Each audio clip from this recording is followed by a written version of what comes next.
আসসালামু আলাইকুম। নবম ও দশম শ্রেণীর শিক্ষার্থীদের সবাইকে সূচক ও লগারিদমীয় ফাংশন লেকচার 5 এ স্বাগতম। তাহলে চলো আজকে আমাদের টপিকসে ফিরে আসি। আজকে আমরা প্রমাণ শিখব। দেখাও যে x এর মান দেওয়া আছে, y এর মান দেওয়া আছে, z এর মান দেওয়া আছে। যদি এত হয় লেফট হ্যান্ড সাইড থেকে রাইট হ্যান্ড সাইড আমাকে 1 প্রমাণ করে দেখাতে হবে। ঠিক আছে? তাহলে দেখো x এর মান দেওয়া আছে, y এর মান দেওয়া আছে, z এর মান দেওয়া আছে, লেফট হ্যান্ড সাইড থেকে রাইট হ্যান্ড সাইড প্রমাণ করে দেখাতে হবে। তাহলে দেখো সলিউশন আসো দেখি। সলিউশন আমরা ফার্স্ট টাইমে দেওয়া আছে মানটা উঠাতে পারি, দেওয়া আছে শর্টকাটে লিখলাম। হ্যাঁ, x আচ্ছা x এর মান দেওয়া আছে কত, x equal a to the power q plus r b to the power হচ্ছে p। y আচ্ছা y এর মানটা দেওয়া আছে কত, a to the power r plus p b to the power q।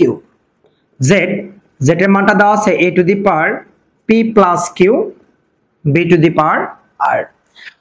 x y z তিনটা মান দেওয়া আছে। লেফট হ্যান্ড সাইড থেকে রাইট হ্যান্ড সাইড, এই যে রাইট হ্যান্ড সাইড 1 দেওয়া আছে, এটা প্রমাণ করতে হবে।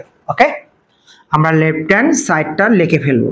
লেফট হ্যান্ড সাইডে মান দেওয়া আছে x two the power q minus r, y two the power r minus p, z two the power p minus হচ্ছে q। এটা লেফট হ্যান্ড সাইড দেওয়া আছে। আচ্ছা এখন দেখো আমরা ক্যালকুলেশন আসব। এখানে দেওয়া আছে x বেস, তার পাওয়ার দেওয়া আছে q মাইনাস r। তাহলে x এর মানটা এখানে দেওয়া আছে a টু দি পাওয়ার আছে কত, a to the power q plus r b to the power p। তাহলে পাওয়ার দেওয়া আছে কত, q মাইনাস r। তাহলে আমি এখানে লিখব q মাইনাস হচ্ছে r। x এর মানটা দেওয়া আছে, এটা পাওয়ার যা আছে এখানে তাই লিখে ফেললাম। সেম ভাবে y এর মানটা দেওয়া আছে এখানে, এটা a to the power r plus p b to the power হচ্ছে q। পাওয়ার দেওয়া আছে r মাইনাস হচ্ছে p। z এর মান দেওয়া আছে এখানে, এটা যে a to the power p plus q b to the power r to to the power, এখানে দেওয়া আছে p মাইনাস q, লিখে ফেলবো p মাইনাস হচ্ছে q। কারো কি বুঝতে অসুবিধা আছে? আচ্ছা এখন এই যে পাওয়ার দেওয়া আছে, পাওয়ারকে গুণ করে দেব, পাওয়ার দেওয়া আছে পাওয়ারকে গুণ করব, পাওয়ার দেওয়া আছে পাওয়ারকে গুণ করে দেব।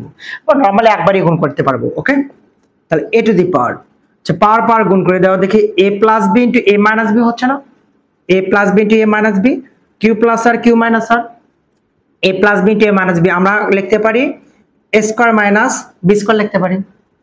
b টু দি পাওয়ার পাওয়ার দ্বারা গুণ করো, p দ্বারা q কে গুণ করলে কি হবে, pq মাইনাস p দ্বারা r কে গুণ করলে কি হবে, pr। কারো কি বুঝতে অসুবিধা আছে?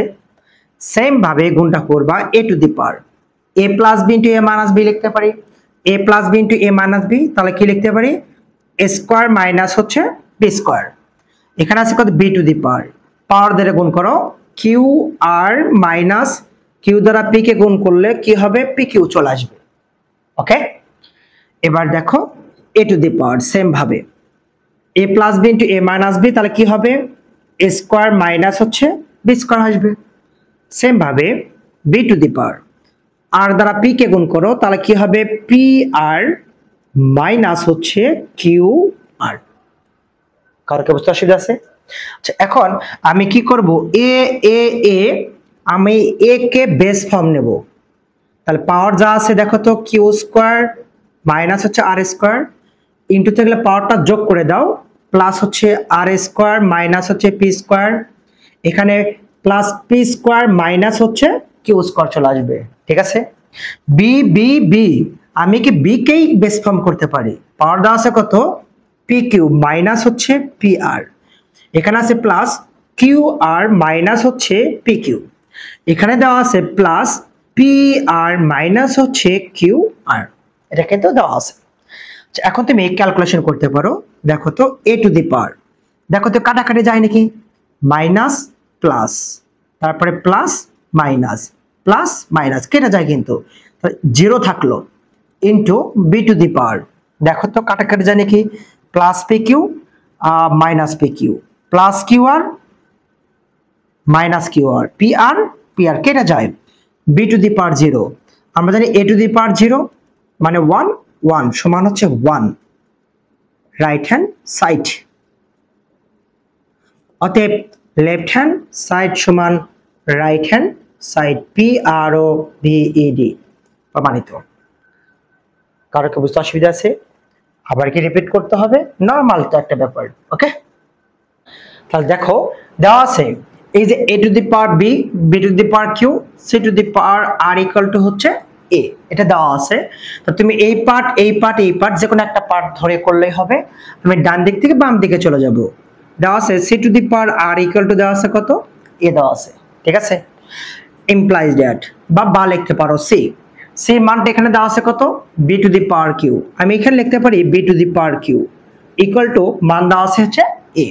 আচ্ছা এখন দেখো এর পাওয়ার দেওয়া আছে r, আমি পাওয়ারটা লিখে ফেললাম r, implies that b to the power power গুণ করে দাও, q দ্বারা r কে গুণ করলে q r হবে ইকুয়াল টু হচ্ছে a হবে b। এখন দেখো b এর মানটা এখানে দেওয়া আছে কত বলো দেখি তো? a to the power p দেওয়া আছে, তাহলে আমি এখানে a to the power p লিখতে পারি, পাওয়ার লিখতে পারি qr ইকুয়াল টু হচ্ছে a। এখন লক্ষ্য রাখো a টু দি পাওয়ার দ্বারা পাওয়ার কে গুণ করে দাও, pqr ইকুয়াল টু হচ্ছে a, এটা পাওয়ার দেওয়া আছে হচ্ছে 1।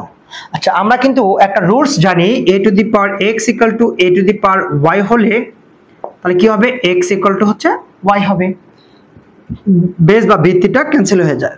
তাহলে দেখো তো এখানেও সেম আছে এখানেও সেম আছে, এই যে দেখো তো a a, এটা ক্যান্সেল হয়ে গেলে বেস ক্যান্সেল হলে কি হবে? pqr ইকুয়াল টু হচ্ছে 1, এটা দেওয়া আছে প্রমাণিত।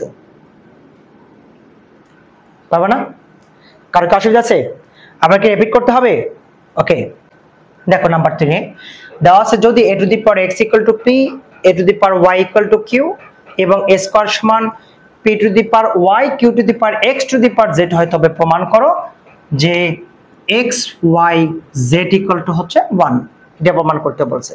তাহলে গত অঙ্কের মতোই আমরা ডান দিক থেকে বাম দিকে চলে আসবো, ঠিক আছে। তাহলে আসো দেখি সলিউশন দেওয়া আছে। আচ্ছা দেওয়া আছে কি? a স্কয়ার দেওয়া আছে equal p to the power y q to the power x 2 to the power কিন্তু z দেওয়া আছে, এটা দেওয়া আছে। আচ্ছা এটা আমরা বাম পাশে লিখবো, এটা ডান পাশে লিখবো, ইচ্ছা বা এরকমও ক্যালকুলেশন করে যেতে পারো, ডিপেন্ড করবে তোমার উপর। আমি ক্যালকুলেশনের সুবিধার্থে এটা একটু বাম পাশে নেবো, এটা ডান দিকে নেবো। এখানে দেওয়া আছে p to the power y, p দেখো তো আমরা এখানে p এর মানটা আমরা লিখতে পারি কত? a to the power x। আচ্ছা আমরা পার করে নিলাম, p এর মানটা কত হচ্ছে? a to the power x, তাহলে আমি লিখবো a to the power x, তার উপর পাওয়ার দেওয়া আছে y, তাহলে আমি এখানে লিখবো হচ্ছে y।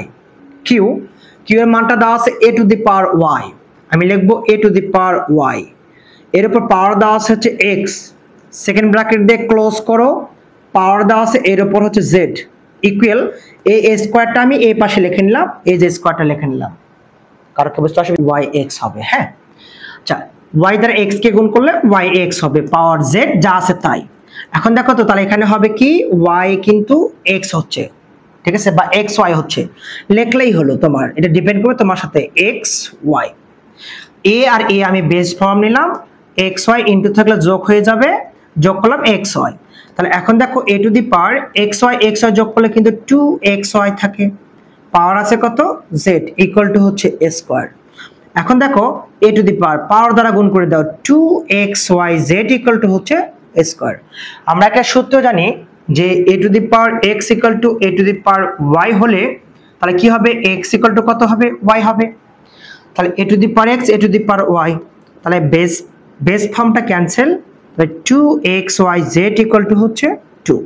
আমরা এখন উভয় পাশে 2 দ্বারা ভাগ করে দিতে পারি, যদি ভাগ করে দাও তাহলে কত আসতেছে দেখো তো? xyz ইকুয়াল টু হচ্ছে 1, প্রমাণিত।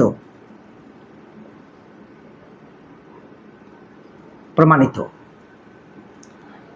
কারো কি বুঝতে অসুবিধা আছে? দেখো অঙ্কটা আরেকবার দেওয়া আছে, এটা হলে এটা প্রমাণ করতে বলছে।